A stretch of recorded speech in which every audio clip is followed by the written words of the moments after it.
Hello and welcome to episode 66 of the Spotlight Games podcast.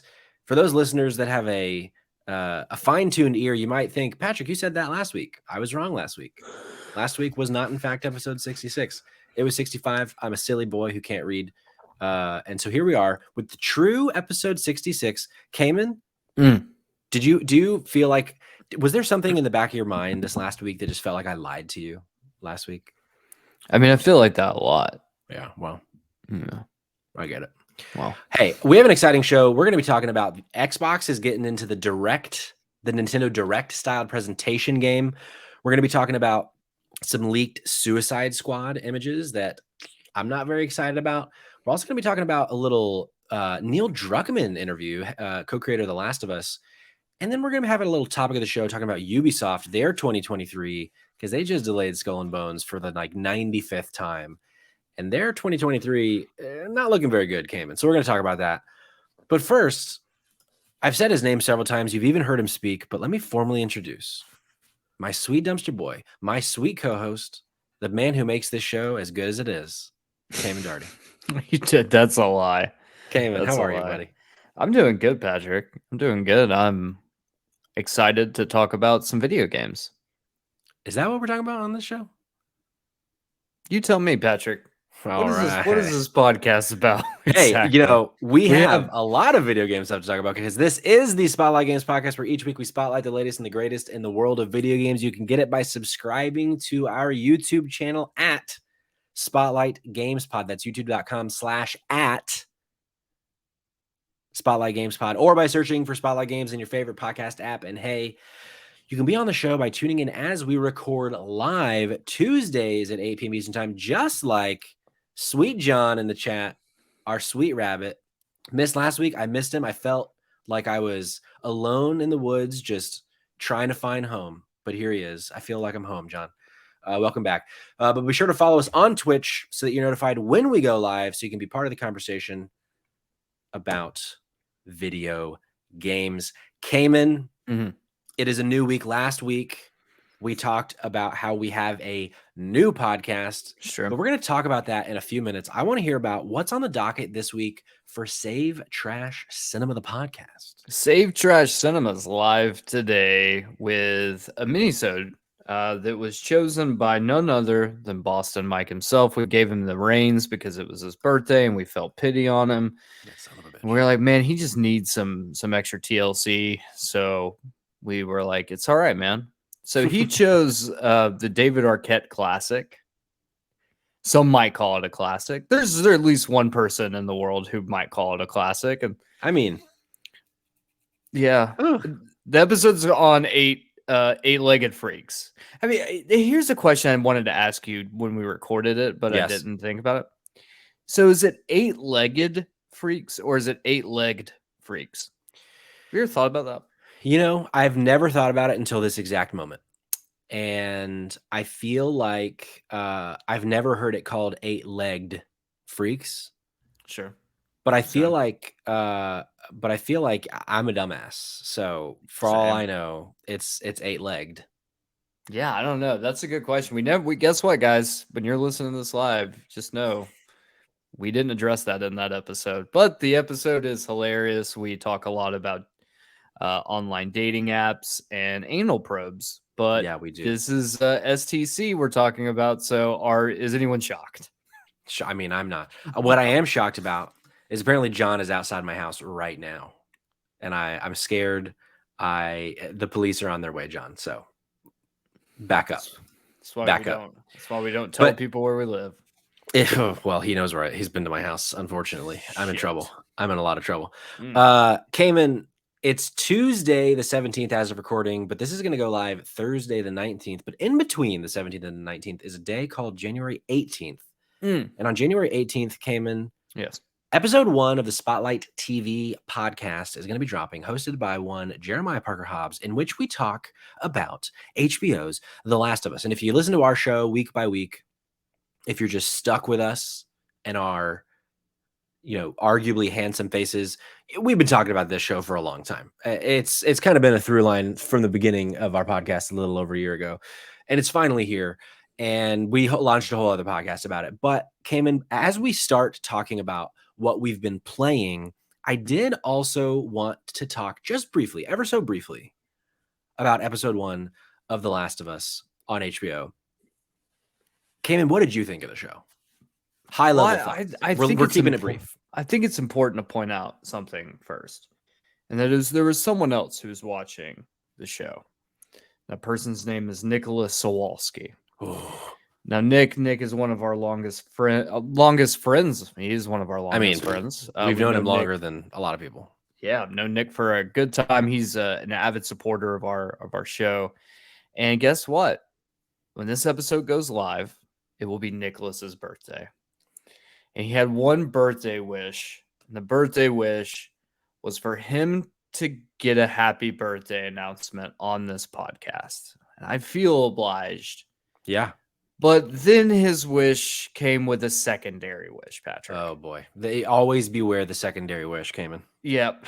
Secondary wish is that for his birthday, that I, one Kamen Dumpster Boy, would say on the pod that I love Kingdom Hearts and that I was wrong.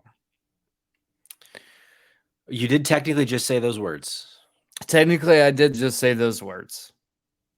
The question, though, is that enough for you, Kamen? Nicholas, I know you're out there listening, waiting. I still have not played Kingdom Hearts. And as someone who can only speak the truth, yeah, 2 things. The Last of Us, perfect fucking TV show. And 2, I probably will still never play Kingdom Hearts because it's a terrible video game. I packed my lunch once you started, and I was on that walk with you. I got a little scared that we had lost our way, but you brought us right back. You like that segue? Right back. Oh, that was great. I always trust in you implicitly, and unfortunately, I stopped trusting you for half a second, and look where it got me. It got me with a big old sloppy mud pie all across my face. Kamen. You used too small of a slice. Your trust was too small of a slice, Patrick. Yeah. You're right, but I wholeheartedly agree, Kamen. What a beginning of this television show. I am blown away. All I want to do is watch the rest of it, but we're gonna have to wait until next Sunday. But if you want to hear more in-depth thoughts from your dumpster boy and from me, nickname pending, head on over to Spotlight TV Podcast at Spotlight TV Pod on Instagram and Twitter. Download the first episode. We got like an hour 20 of our in-depth. We're doing deep dives on this show. So we talk basically like beat for beat of the entire episode and that kind of thing. So give it a listen, give it a download, give it a subscribe, give it a review, all those kinds of things, because we love the support. And Jeremiah, he's a real son of a bitch, but he's a real son of a birch. He's a real son of a birch, but he deserves some love and some support. He's a real son of a Burt's Bees empire. He really sure is. But Kamen, I want to know, now that we've got that out of the way, we've talked about the show. The contract said we had to at least mention it on the show, or else Jeremiah's lawyers would come kicking down our door. I mean, John's already here, so I'm already in trouble. I don't need another person at my door. I want to talk about what we've been playing.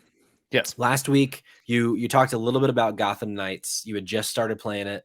Yeah. I'm interested to see if you've still been playing it and what your deeper thoughts are on Gotham Knights. Yep. Okay, so yes, to answer your question, still playing Gotham Knights. I think last week I was like maybe an hour or 2 in, maybe a little bit longer than that. I'm probably about 10 hours into Gotham Knights, I'd say at this point, maybe give or take.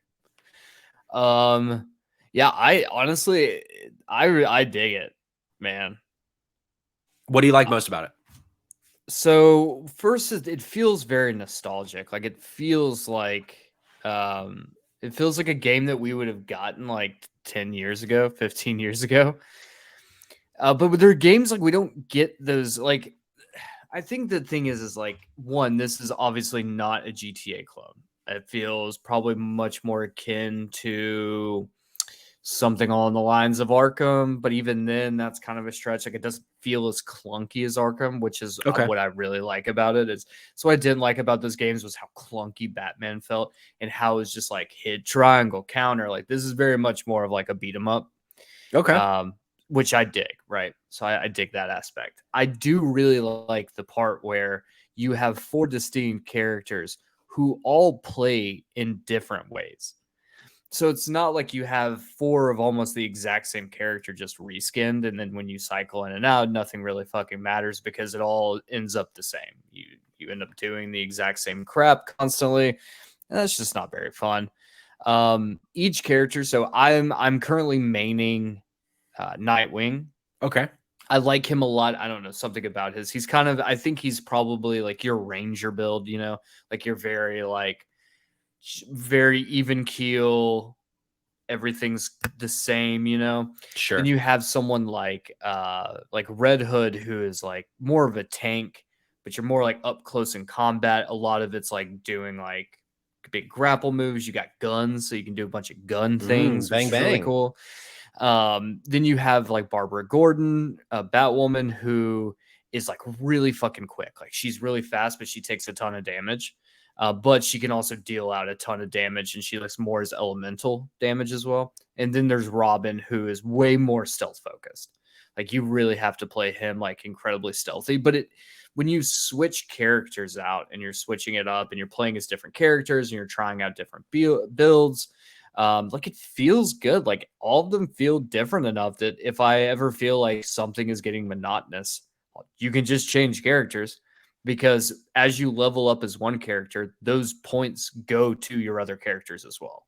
And they Oh, also cool. get like better gear. So if you level up, their gear will get better with them as well. So it's not like you're just like hamstrung into just playing as one character the entire time, because everything is leveling up around you and like your characters don't level with it, which I've seen a ton of games, even recently, do shit like that, which is incredibly frustrating.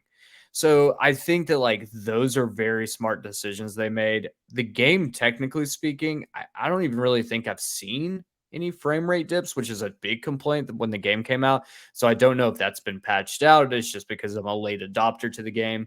Um, Gotham City, this is the coolest Gotham City I've ever seen. Like Cool. this is what I want Gotham City to look like. Is Like it really big? I mean, it's not like super big. I would say you can go from traversal using the grapple hook, because there's no like launch yourself in the air and then glide like 4,000 yards like Sure. you could in the old Batman games. I would say the map size is probably close to the same size as like Saints Row, maybe even smaller than that, because it's all city based, right? There's no like Yeah. vast open areas. Does it Um, feel like, because like with Arkham City and Arkham Knight, there were a lot of parts of Arkham that felt like recognizable because we've been in hmm. Arkham a couple times. Like, is it like the same Arkham, or So like the does it feel like that? Arkham isn't on the map. Like I'm assuming at some point I'm gonna have to go to Arkham, because like Oh, right. It's you Gotham can Knights, not yeah. Arkham. Yeah. Yeah, so you can go and see like Gotham's there or Arkham is there. You can go see Blackgate prisons there. You can swing by Wayne headquarters. You can swing by, Lucius Fox's company. Star Labs is there. There's a ton of fucking Easter eggs that Cool. you can pick and find out. There's a lot of collectibles that are really cool. And then they have like the landmark challenge. So they do take you to specific landmarks to be like, hey, look, here's this very recognizable thing that you always see, Cool. which is just like a nice little fan service stuff. So I think ultimately I've been enjoying it a lot. I think a lot more than probably I have any right to, considering how much everyone hated this game when it came out.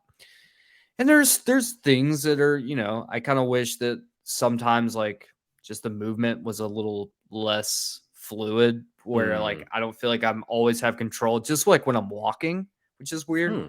Because like if you like speed up and run, like he'll just keep, and you're just not as tight. Like the controls I don't think are as tight as I want them to be sometimes. Um, and I just kind of wish maybe some of the game was a little bit more explained in terms of the UI. Like the UI is not fantastic, but there's no doubtedly so much worse UI I've played in recent games that Sure. I've been like, what the fuck is happening?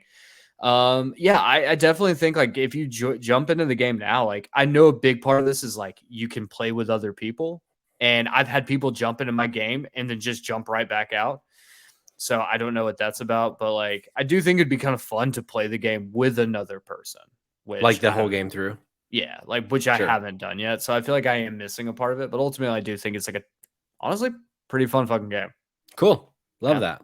and enjoying it. My last question on it. Last week you were saying that the narrative wasn't doing a lot for you, especially like you felt like you kind of knew where it was going. Have you seen a lot more of the narrative, and do you still feel that way, or is it growing on you at all? Yeah, I think the problem I had with the narrative wasn't the narrative itself. It was just like I kind of know how this is going to end just based on assumptions. I could very well be wrong. But like it's all kind of setting up for it to kind of feel like whatever this outcome is, like the big reveal, like I'm already going to know it. But that's just because of the way that like I know how comics work. I know how video games work. It's not very clever. Sure. But with that being said, even with my preconceived notion on how this is all going to turn out at the end, yeah, it's really cool because not Cool. only are you're doing like the Court of Owls, which is the big antagonist, but you're also dealing with like subplots with Talia al Ghul, where you're dealing with the League of Assassins, and then you've got like other big villains that are still operating and doing shit. So you got Harley, you got Mr. Freeze, you got Clayface. They're all still operating at the same time in Gotham while you're trying to do the main narrative, and you're being given like big boss fights and stuff that are like around the city. So you're like have multiple cases working. You're not like it's not just like point A to point B. This is how the story. You could do that if you want, but like Sure. because of that spice of life, I think the narrative wise, it's just been better. Also, it's very CW. I just want to Mm. make one last point. It's very CW in some of Okay. these cutscenes because like you'll have like these really emotional moments that I feel like were ripped directly from Arrow, or maybe a little bit closer because they do say things like shit in the game. Like they Okay. do cuss in the game more than you could get away with on CW. So maybe closer to like Titans, Okay. where it's like there are some of these more emotional moments are very melodramatic and Yeah, yeah, yeah. feel like that. But honestly, like there's charm to the cheese. Sure. Hey, there's always charm to the cheese. I said that was my last question. I do have one final question, and then we'll Okay. move on from I'll Gotham make it Knights. quick. You said the Court of Owls are the main Mhm. antagonist here. Are we talking Kennesaw State Owls? I knew this was going to be a dumb question. Because I'm just saying, I have a degree somewhere in this house. I'm just wondering, am I in the Court of Owls? Hooty hoot who? I mean, I think you would need to have infinitely more money than you currently have to be part of the Duh. Court of Owls. Sorry, bud. Yeah, don't have very much of that. So Yeah, guess bummer. not this time. Oh well, hooty hoo. I'll go hooty hoo myself away. Patrick, let me ask you a Yes, question. ask me. What are you playing? So I'm currently about halfway through the Callisto Protocol, which Okay. we're going to, if you have played that game or if you're interested in that game, next week we're gonna have a big old review episode. We're bringing on Boston Mike, the aforementioned, because all three of us will have beaten it by then, and we're gonna talk about it. So I'm not gonna give my impressions on that game yet. It's gonna stay a secret until next week. What I have been playing and what I will talk about is a game we talked a little bit about last year, and it's in the lead up to its release, but none of us had played it until now, and that is Marvel's Midnight Suns. Ooh. This is a game, if you are familiar with like XCOM, or if you're familiar with Fire Emblem, it's like a strategy RPG-ish. It's much more strategy than RPG. Like Fire Emblem goes down the RPG route, whereas XCOM doesn't as much. And it's the same people who made the XCOM game. So it's much more like XCOM. But just to kind of give, if you don't know XCOM, just another kind of reference point. But it follows the Midnight Suns, which is kind of a group of Marvel superheroes that aren't as popular as, Captain America, Iron Man, the Avengers. We got Blade. We got a character that I'm not familiar with called Nico. Um, we have Magic with a K. We got Ghost Rider. Isn't Nico Red Skull's daughter? Maybe I'm not sure. She hasn't said if she is. But and it kind of goes down the like spookier side. Like the home base of the Midnight Suns is a place called the Abbey, which is where Agatha Harkness lived with Wanda and her other sister, and it's like in Salem essentially. So there's like some cool like witch stuff going on. overall the narrative pretty vanilla. Like it's Mm. it's it's not you create your own character in this game. You are the hunter. So it's like a new Marvel hero. And that's kind of the way in for them. Like it's that this way, this is how you get to learn about everything because you're a character who's been like asleep for like 200 years or something. It's stupid. But overall, like even though the narrative isn't doing a lot for me, Mhm. the writing at times is like objectively terrible and the graphics are not good. I'm having a lot of fun with this game. And I think it's the reason I'm having fun with it is because of how like not impactful the story is. Not to say that like I'm not paying attention, but like there are times when I can just circle, circle, circle, circle, circle and skip through dialogue just to go like to the next battle essentially because the combat is very fun in this game. Mm. And what they have done differently, if you are familiar with XCOM, is instead of this just being like a strategy game, it is also a card game. So like the battlefield is like a board and you can control like people moving, but you're very limited on how much people can move. Whereas in games like Fire Emblem or XCOM, like you can move all your people as part of their move. In this, you can only move like one person in one round. And so more so it's you're focused on buffing your team and attacking with your team with these cards. And as you go through the game and you do like side quests and you do this game has like a really light version of like a persona like friend building system where you can like hang out with the Avengers and because the Avengers are also in the game and the Midnight Suns. And by doing that, you unlock more cards for their deck. And then you can kind of deck build on a character by character basis. So the Hunter has his own deck, Blade has his own deck, Magic has her own deck. And you can kind of you go out into groups of 3 on these missions. And so you can kind of see how these characters work with each other. And I don't know, I'm having a lot of fun with it. It's also something that if you have like a backbone or you have a way to on another device do remote play on the PlayStation, if you're playing on PlayStation, if you're playing on Xbox, you can, all sorts of ways you can stream it because the story is so minimal in its interest. There's a lot of story. I'm just not paying attention to it. I'm really like playing on the couch a lot while we're watching something, just going through because the combat is super digestible and it's very slow in a good way for me. But if that's not something that sounds like your speed, I wouldn't pick it up. But yeah, I'm having a good time. I would say if it's a game that you were interested in picking up, but you're maybe hesitant because of like cost, I happened to pick it up on sale for like 40. I would say just wait for it to drop a little bit to pick it up. Um, if you really aren't sold on it, maybe wait for it. It's going to go even lower than that at some point. It doesn't seem to be performing super well. Mm. I wouldn't be surprised if it ends up being on PlayStation Plus at some point too, or Xbox Game Pass. But yeah, I'm surprised at how much fun I'm having with it, even though it is chock full of flaws. Mhm. So yeah, that's where I've been at this week. Oh, that's good to know. That's good to know. Yeah, I mean, I think you kind of summed up some good points there. I guess if I had one question, this comes from someone who's dumb as a box of rocks, Sure. which is me, obviously. Not very good at strategy games, and Sure. that is something that XCOM is known for. Those are like tactical strategy games. How bad am I going to be at it? So it all depends on your squad, I think, because some missions it'll force you to be like your own character and maybe you're bringing in Captain Marvel and then you get to choose your third. Or maybe you get to choose all 3 people. And I think there's a lot of trial and error at first to figure out what kind of characters you work well with. Like for me, my go-to is usually the hunter, Captain Marvel, and either like Spider-Man or Blade. There's this cool gameplay feature with like certain attacks called quick, where if you knock out an opponent, like you get your card back essentially, or like you get another play back because each round you can only play 3 cards.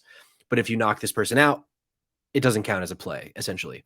And so with those 3, I've found that I'm able to, in a way, kind of cheese the system because of Sure. that. And so I don't go out with those 3 every single time, but I often go out with those 3. And so I think, to answer your question, a roundabout way of saying, if you could find like a core 3 or 4 that work for you, I don't think you'll struggle with this game. But I think if you have trouble finding that, like, it might be frustrating at first, and you might feel like you're getting your face kicked in at first, but no, I think it's a lot easier than I was expecting it to be, having played one XCOM game previously. They it seems like they've pulled back on the difficulty in that way. Cool. Cool. Yeah. But yeah, I'm excited. I'm excited to play. It does look like something that I might actually have fun with. So Yeah, I think you would enjoy it, but I would definitely recommend, waiting for it to go on sale a little bit. I don't know that it's with like how janky it can be and how the graphics, I mean, it kind of in ways really looks like a PS3 game. I would you say know it's that maybe, you're speaking my language at this I point. know I am, but for our audience, maybe $70 feels a little bit of a high price point if you care a lot about how a game looks, because this game's not very pretty. But if you're just looking for, like, if you love Marvel, then I bet you'll like this game.